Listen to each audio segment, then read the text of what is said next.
শুভ সন্ধ্যা। নমস্কার বন্ধুরা, মায়ের গৃহমন্দিরে আপনাদের সবাইকে স্বাগত জানাই। বড়দেরকে জানাই আমার ভক্তিপূর্ণ প্রণাম, ছোটদেরকে জানাই প্রাণের ভালোবাসা, আন্তরিক শুভেচ্ছা। আসুন বন্ধুরা, এই পূর্ণ সন্ধ্যায় শ্রী গুরু বন্দনা দিয়ে শুরু করি।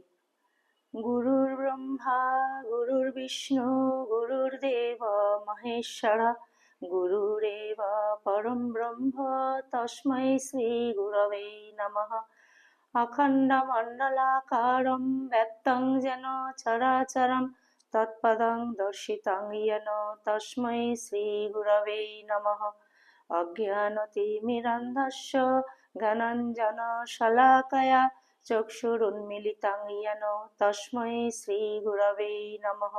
ব্রহ্মানন্দं পরমসুখদं কেবলং জ্ঞানমূর্তিं দ্বন্দ্বাতীतं গগনসদৃশं তত্ত্বমস্যাদিলক্ষ্যम्।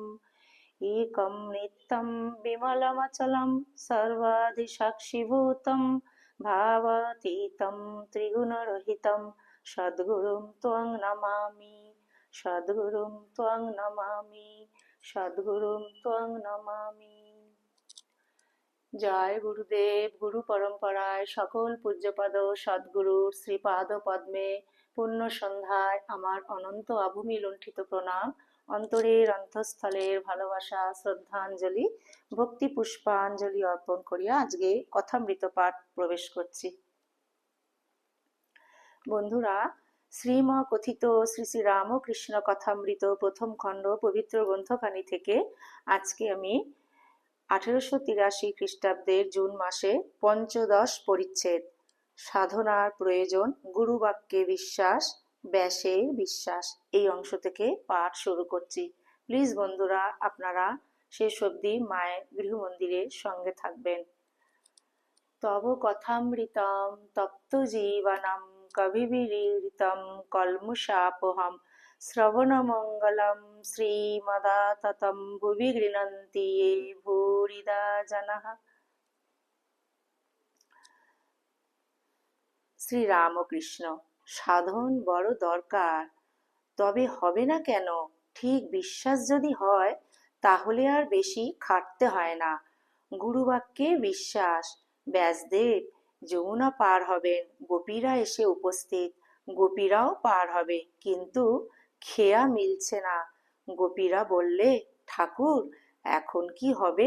ব্যাসদেব বললেন, আচ্ছা তোদের পার করে দিচ্ছি, কিন্তু আমার বড় খিদে পেয়েছে, কিছু আছে? গোপীদের কাছে দুধ, ক্ষীর, নবনী অনেক ছিল, সমস্ত ভক্ষণ করলেন। গোপীরা বললে, ঠাকুর পাড়ের কি হলো? ব্যাসদেব তখন তীরে গিয়ে দাঁড়ালেন, বললেন, হে যমুনে, যদি আজ কিছু খেয়ে না থাকি তোমার জল দুভাগ হয়ে যাবে, আর আমরা সব সেই পথ দিয়ে পার হয়ে যাব। বলতে না বলতেই জল দুধারে সরে গেল।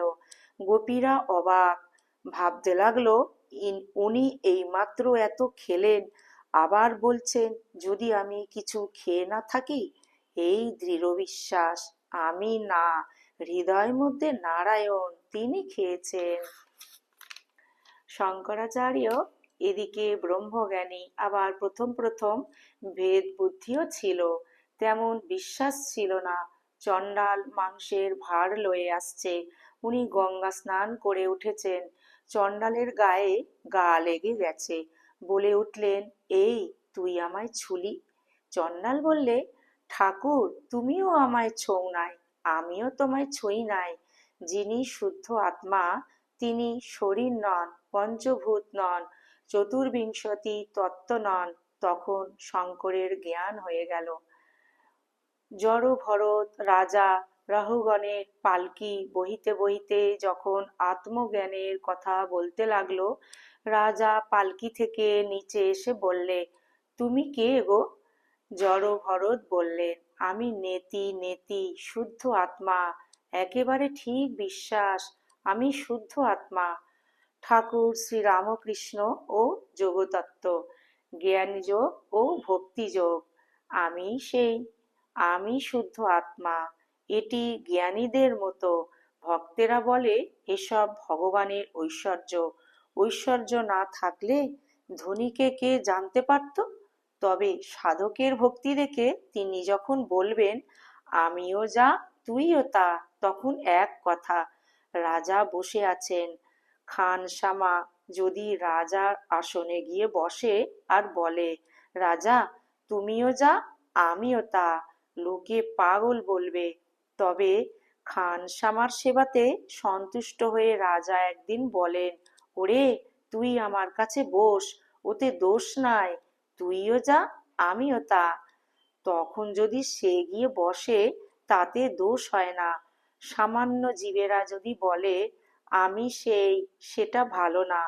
জলেরই তরঙ্গ, তরঙ্গের কি জল হয়? কথাটা এই, মন স্থির না হলে যোগ হয় না। যে পথেই যাও, মন যোগীর বশ, যোগী মনের বশ নয়। মন স্থির হলে বায়ু স্থির হয়, কুম্ভক হয়। এই কুম্ভক ভক্তি যোগেতেও হয়। ভক্তিতে বায়ু স্থির হয়ে যায়। নিতাই আমার মাতা হাতি, নিতাই আমার মাতা হাতি, এই বলতে বলতে যখন ভাব হয়ে যায়, সব কথাগুলো বলতে পারে না, কেবল হাতি হাতি, তারপর শুধু হা। ভাবে বায়ু স্থির হয়, কুম্ভক হয়। একজন ঝাঁট দিচ্ছে, একজন লোক এসে বললে ওগো অমুক নেই, মারা গেছে। যে ঝাঁট দিচ্ছে তার যদি আপনার লোক না হয়, সে ঝাঁট দিতে থাকে আর মাঝে মাঝে বলে আহা তাই তো গা, লোকটা মারা গেল, বেশ ছিল। এদিকে ঝাঁটাও চলছে, আর যদি আপনার লোক হয় তাহলে ঝাঁটা হাত থেকে পড়ে যায় আর অ্যাঁ বলে বসে পড়ে। তখন বায়ু স্থির হয়ে গেছে, কোনো কাজ বা চিন্তা করতে পারে না। মেয়েদের ভিতর দেখো নাই, যদি কেউ অবাক হয়ে একটা জিনিস দেখে বা একটা কথা শুনে, তখন অন্য মেয়েরা বলে তোর ভাব লেগেছে তোর ভাব লেগেছে নাকি লো? এখানেও বায়ু স্থির হয়েছে, তাই অবাক হাঁ করে থাকে। জ্ঞানীর লক্ষণ সাধন সিদ্ধ ও নিত্য সিদ্ধ। সোহম সোহম করলেই হয় না, জ্ঞানীর লক্ষণ আছে। নরেন্দ্রের চোখ সমুখ ঠেলা, এরও কপাল ও চোখের লক্ষণ ভালো। আর আর সব্বাইয়ের এক অবস্থা নয়। জীব চার প্রকার বলেছে, বদ্ধজীব, মুমুক্ষুজীব, মুক্তজীব, নিত্যজীব। সকলকেই যে সাধন করতে হয় তাও নয়। নিত্য সিদ্ধ আর সাধন সিদ্ধ। কেউ অনেক সাধন করে ঈশ্বরকে পায়, কেউ জন্ম অবধি সিদ্ধ, যেমন প্রহ্লাদ। হোমা পাখি আকাশে থাকে, ডিম পাড়লে ডিম পড়তে থাকে, পড়তে পড়তেই ডিম ফুটে, ছানাটা বেরিয়ে আবার পড়তে থাকে, এখনো এত উঁচু যে পড়তে পড়তে পাখা ওঠে। যখন পৃথিবীর কাছে এসে পড়ে, পাখিটা দেখতে পায়, তখন বুঝতে পারে যে মাটিতে লাগলে চুরমার হয়ে যাবে। তখন একেবারে মার দিকে চোঁচা দৌড় দিয়ে উড়ে যায়। কোথাও মা, কোথায় মা, কোথায় মা? প্রহ্লাদে প্রহ্লাদে প্রহ্লাদাদি নিত্য সিদ্ধের সাধন ভজন পড়ে। সাধনের আগে ঈশ্বর লাভ, যেমন লাউ কুমড়োর আগে ফল, তারপরে ফুল। রাখালের বাপের দিকে চাহিয়া, নিজ বংশেও যদি নিত্য সিদ্ধ জন্মায়, সে তাই হয়, আর কিছু হয় না। ছোলা বিষ ঠাকুরে পড়লে ছোলা গাছি হয়।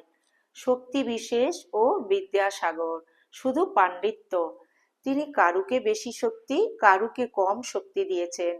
কোনখানে একটা প্রদীপ জ্বলছে, কোনখানে একটা মশাল জ্বলছে। বিদ্যাসাগরের এক কথায় তাকে চিনেছি। কতদূর বুদ্ধির দৌড়! যখন বললুম শক্তি বিশেষ, তখন বিদ্যাসাগর বললে মহাশয়, তবে কি তিনি কারুকে বেশি, কারুকে কম শক্তি দিয়েছেন? আমি অমনি বললুম তা দিয়েছেন বই কি। শক্তি কম বেশি না হলে তোমার নাম এত হবে কেন? তোমার বিদ্যা, তোমার দয়া, এই সব শুনে তো আমরা এসেছি। তোমার তো দুটো শিং বেরোয় নাই, বিদ্যাসাগরের এত বিদ্যা, এত নাম, কিন্তু এমন কাঁচা কথা বলে ফেললে তিনি কি কারুকে বেশি শক্তি, কারুকে কম শক্তি দিয়েছেন? কি জানো, জালে প্রথম প্রথম বড় বড় মাছ পড়ে, রুই, কাতলা, তারপর জেলেরা পাঁকটা পা দিয়ে ঘেঁটে দেয়, তখন চুনোপুঁটি, পাঁকাল এইসব মাছ বেরোয়। একটু দেখতে দেখতে ধরা পড়ে। ঈশ্বরকে না জানলে ক্রমশ ভিতরের চুনোপুঁটি বেরিয়ে পড়ে। শুধু পণ্ডিত হলে কি হবে? ওম নিরঞ্জনম নিত্যমনন্তরূপম ভক্তানুকম্পাধৃতবিগ্রহং বৈ ঈশাবতারং পরমেশমিড্ডং ত্বং রামকৃষ্ণং শিরসা নমামः। ওম শান্তি শান্তি শান্তি। হরি ওম তৎসৎ। শ্রীরামকৃষ্ণার্পণমস্তু। জয় শ্রী গুরু মহারাজ জি কি জয়।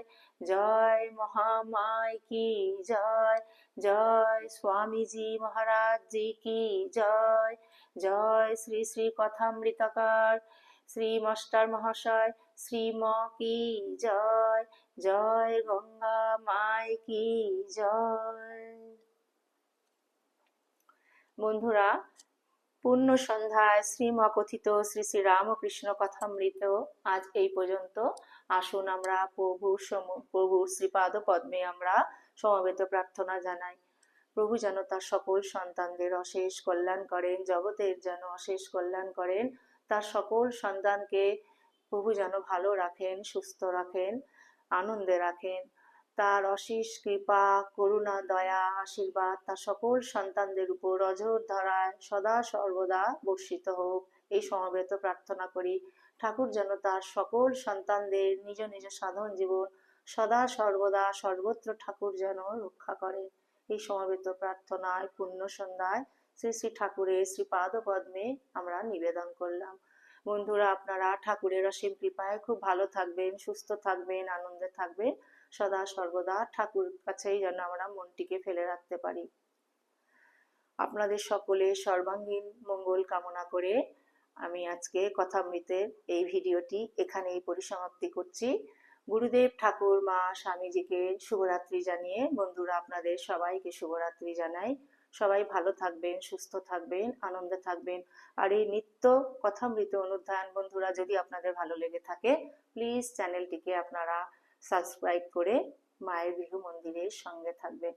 জয়তু জয়তু জয়তু শ্রী শ্রী রামকৃষ্ণ শরণম শরণ্যে। শরণাগত শরণাগত শরণাগত ঠাকুর।